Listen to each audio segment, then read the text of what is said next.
Hello friends, welcome to BH knowledge. మనకి university of Hyderabad నుంచి non teaching జాబ్స్కి notification అనేది వచ్చింది కదా. వీటికి సంబంధించినటువంటి పరీక్షా విధానం అండ్ పూర్తి సిలబస్ కూడా మీకు ఈ వీడియోలో ఎక్స్ప్లెయిన్ చేశాను. వీడియో ఎండింగ్ వరకు చూడండి. అండ్ ఎవరైతే ఫస్ట్ నా ఛానల్ చూస్తున్నారో తప్పకుండా సబ్స్క్రైబ్ చేయండి. ఫస్ట్ మనం దీనికి సంబంధించినటువంటి ఎగ్జామినేషన్ ప్యాటర్న్ సంబంధించి వివరాలు అనేది తెలుసుకుందాం. ఇందులో ఉన్నటువంటి గ్రూప్ బి అండ్ సి సంబంధించినటువంటి ఎగ్జామినేషన్ ప్యాటర్న్ చెప్తాను చూడండి. Group B and group C సంబంధించినటువంటి జాబ్స్కి స్టేజ్ 1, స్టేజ్ 2 అనే ఎగ్జామ్స్ అనేవి ఉంటాయి. అంటే టైర్ 1, టైర్ 2 ఎగ్జామ్స్ అనేవి ఉంటాయి. టైర్ 1 ఎగ్జామ్లో వచ్చేసినట్లయితే ఇక్కడ చూడండి, ఇది టైర్ 1 సంబంధించినటువంటి ఎగ్జామినేషన్ ప్యాటర్న్ అనమాట. General awareness, reasoning, mathematics, computer knowledge or Hindi and English, ఈ రెండిట్లో మీరు ఏదన్నా అటెంప్ట్ అనేది చేయొచ్చు. సో టోటల్గా మనకి 100 మార్క్స్ అనేది ఉంటుంది. 120 మినిట్స్ అనేది టైం అనేది ఇస్తారనమాట. ఇది టైర్ 1 సంబంధించి.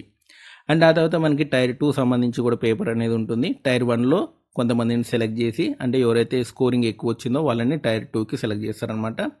టైర్ 2 సంబంధించినటువంటి ప్యాటర్న్ వచ్చేసినట్లయితే మనకి ఎస్ఐ రైటింగ్ ఉంటుంది, లెటర్ రైటింగ్ ఉంటుంది, ట్రాన్స్లేషన్ హిందీ టు ఇంగ్లీష్ అనేది ఉంటుంది, లేదా ఇంగ్లీష్ టు హిందీ అనేది ఉంటుంది. మీరు ఏదైనా సరే ట్రాన్స్లేట్ అనేది చేయాలన్నమాట. వీటన్నిటికీ 20 marks 20 marks 20 marks. And domain knowledge, అంటే మీరు ఏదైతే సబ్జెక్ట్ చేశారో దానికి సంబంధించినటువంటి డొమైన్ నాలెడ్జ్ సంబంధించి కూడా 40 మార్క్స్ క్వశ్చన్స్ అనేవి వస్తాయి అన్నమాట. 8 క్వశ్చన్లు అనేవి వస్తాయి, దీనికి 40 మార్క్స్. సో టోటల్గా 14 క్వశ్చన్స్ అనేవి ఉంటాయి. 100 మార్క్స్ పేపర్ అనమాట. అండ్ 120 మినిట్స్ అనేది టైం అనేది ఉంటుంది. ఇది టైర్ 2 ఎగ్జామ్ అనమాట. అండ్ కొన్నిటికేమో మనకి టైపింగ్ టెస్ట్ అనేది ఉంటుంది. అన్నిటికీ ఉండవు, కొన్నిటికి మాత్రమే ఉంటుంది. ముఖ్యంగా జూనియర్ అసిస్టెంట్ జాబ్స్కి టైపింగ్ టెస్ట్ అనేది ఉంటుంది కాబట్టి ఆ టైపింగ్ టెస్ట్ అనేది మీరు రాయాల్సి ఉంటుంది. దీనికి సంబంధించిన సిలబస్ చెప్తాను చూడండి. మీకు స్టేజ్ 1 అన్న టైర్ 1 అన్న ఒకటే. దీనికి సంబంధించిన సిలబస్ చూసుకోండి. జనరల్ అవేర్నెస్ సంబంధించి సిలబస్ అనమాట ఇది. అండ్ రీజనింగ్ సంబంధించి సిలబస్ ఇది. మ్యాథమెటిక్స్ సంబంధించి సిలబస్ ఇది. Computer knowledge and Hindi English సంబంధించినటువంటి సిలబస్ అనమాట. అండ్ ఆ తర్వాత మనం ఇక్కడ చూసుకోండి, స్టేజ్ 2 సంబంధించినటువంటి సిలబస్ అనమాట ఇది. అండ్ సబ్జెక్ట్ వైజ్గా మీరు సిలబస్ అనేది చూసుకోండి. దీనికి సంబంధించిన లింక్ అనేది మీకు డిస్క్రిప్షన్లో ఇస్తాను, ఒకసారి చూసుకోండి.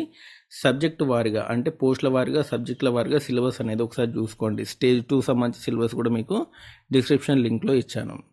అండ్ ఆ తర్వాత వచ్చేసినట్టు మనకి టైపింగ్ టెస్ట్ అనమాట. టైపింగ్ టెస్ట్ ఏముండదు. టైపింగ్ టెస్ట్ ఏముంటుందంటే 30 వర్డ్స్ పర్ మినిట్ సంబంధించి మీరు టైపింగ్ స్పీడ్ అనేది చేయాలన్నమాట. అదే టైపింగ్ టెస్ట్. లేదంటే స్కిల్ టెస్ట్, అంటే మీది ఏదైతే జాబ్ ఉందో దానికి సంబంధించి కొన్ని క్వశ్చన్స్ అనేవి అడుగుతారు. ఆ క్వశ్చన్స్ మీరు చెప్తే సరిపోతుంది. లేదా మీకు ఎక్స్పెరిమెంట్ చేయమని చెప్తారో ఆ ఎక్స్పెరిమెంట్ చేస్తే సరిపోతుంది. ఈ రకంగా మీకు జాబ్ సెలెక్షన్ అనేది ఉంటుందన్నమాట. అండ్ వీటికి సంబంధించిన లింక్స్ అన్ని డిస్క్రిప్షన్లో ఉంటాయి, చూసుకోండి. అండ్ ఇదండి మనకి యూనివర్సిటీ ఆఫ్ హైదరాబాద్ సంబంధించినటువంటి ఎగ్జామినేషన్ ప్యాటర్న్, సిలబస్ సంబంధించినటువంటి వివరాలు. మీకు ఈ వీడియో నచ్చితే లైక్ చేయండి, షేర్ చేయండి, మన ఛానల్ తప్పకుండా సబ్స్క్రైబ్ చేయండి. తప్పకుండా మీ ఫ్రెండ్స్ అందరికి కూడా ఈ వీడియో అనేది షేర్ చేయండి. Thanks for watching.